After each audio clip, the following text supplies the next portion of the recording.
এই মেয়েটি চশমা পড়লেই হয়ে ওঠে সেরা অপরাধ বিশ্লেষক। একটি নিখুঁত বদ্ধ ঘরের বিষ প্রযোগের মামলা, কিভাবে অলক্ষিতভাবে বিষ প্রযোগ করা হয়েছিল এবং কিভাবে ভুক্তভোগীকে সঠিকভাবে পান করানো হয়েছিল। আসলে ইলুও আবারও সিরিয়াল কিলারের কাছ থেকে একটি ধাঁধা পেয়েছিল, তবে আগের দুইবারের মতো এবার এটি ছিল অঙ্গপ্রত্যঙ্গ বিচ্ছিন্ন করার ঘটনার পরে আবির্ভূত, এবং ছবিতে কাটা স্থানগুলি জিয়াং ঝিমুর বিচ্ছিন্ন অঙ্গপ্রত্যঙ্গের কাটা স্থানগুলির সাথে সম্পূর্ণ মিলে যায়। হঠাৎ করে আসা এই তথ্যে ইলুও কিছুটা দ্বিধাগ্রস্ত হয়ে পরে জিয়াং ঝিমুকে হত্যা করেছিল তার স্ত্রী। সিরিয়াল কিলার কেন এই ধাঁধাটি পাঠালো, আর এই কাটা স্থানগুলি কেন একটিও ভুল নয়। সংবাদে জিয়াং ঝিমুর অঙ্গপ্রত্যঙ্গ বিচ্ছিন্ন করার মামলার বিবরণ প্রকাশ করা হয়নি, উপরন্তু ধাঁধাটির সূত্র অনুযায়ী মনে হচ্ছে এটি অনেক আগে আঁকা হয়েছিল। দলের নেতা অনুমান করল জিয়াং ঝিমু কি প্রথম থেকেই খুনির লক্ষ্য ছিল, আর ইলুও জানতে চান খুনি কেন নিজে হত্যা করেনি। তবে একটি বিষয় নিশ্চিত, ধাঁধার সব চরিত্রী সিরিয়াল কিলিংয়ের শিকার। তার মনের সন্দেহ দূর করতে ইলুও কারাগারে তার স্ত্রীর সাথে দেখা করে এবং তাকে জিজ্ঞাসা করে তিনি কি তৃতীয় ধাঁধাটি দেখেছে কিনা।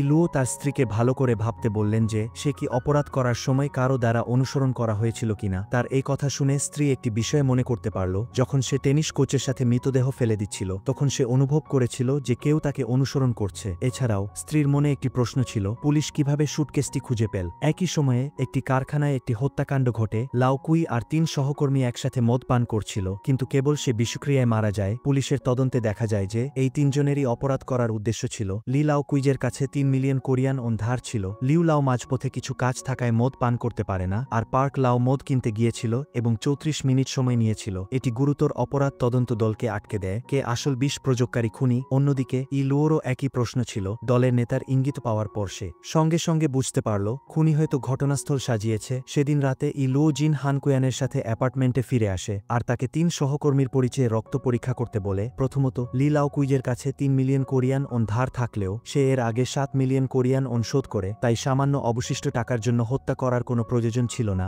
এরপর যে মদ পান করেনি সেই লিউ লাও, সে একজন কট্টর ভীতু মানুষ। সামান্য বিষয়েও পার্ক লাওকে জিজ্ঞাসা করত, তাই তার বিষ প্রযোগ করার সাহস ছিল না। অবশেষে যে মদ কিনতে গিয়ে সেই পার্ক লাও 34 মিনিট সময় নেয়, তাকে সবচেয়ে বেশি সন্দেহভাজন মনে হলেও আসলে সে একই কারখানার তার প্রেমিকাকে দেখতে যায়। অর্থাৎ এই 3 জনই খুনি ছিল না। আসলে 1 বছর আগে লাও কুই তার ছেলেকে কারখানায় কাজ করতে নিয়ে আসে। ঘটনাক্রমে সেদিন তার জরুরি কাজ ছিল আর তাকে বাইরে যেতে হয়, তাই সে ছোট কুইকে 3 সহকর্মীর কাছে রেখে যায়। তবে এই 3 জন কাজে ফাঁকি দিয়ে ডরমরুমে গিয়ে প্রচুর মদ পান করে। অপ্রত্যাশিতভাবে একটি দুর্ঘটনা ঘটে। ছোট কুইয়ের হাত মেশিনে আটকে যায়, কিন্তু এমন জীবনমৃত্যুর মুহূর্তে পার্ক লাও অন্য দুজনকে জরুরি নম্বরে ফোন করতে বাধা দিয়ে সে প্রথমে বসকে জানাতে চেয়েছিল, কারণ গতবার একই পরিস্থিতিতে তাকে জানানো হয়নি আর সে খুব রেগে যায়। অবশেষে হাসপাতালে যাওয়ার পথে সে দুর্ভাগ্যবশত মারা যায়, কিন্তু 3 সহকর্মী মনে করেছিল যে এটি একটি দুর্ঘটনা ছিল। লাও কুই সারা জীবন খুবই দয়ালু ছিল, কিন্তু তিনি 15 বছর ধরে একসাথে কাজ করা তার সহকর্মীদের ঘৃণা করত, তাই সে আত্মহত্যার পরিকল্পনা করে তাদের 3 জনকে একে অপরের বিরুদ্ধে লড়তে দেখতে চেয়েছিল।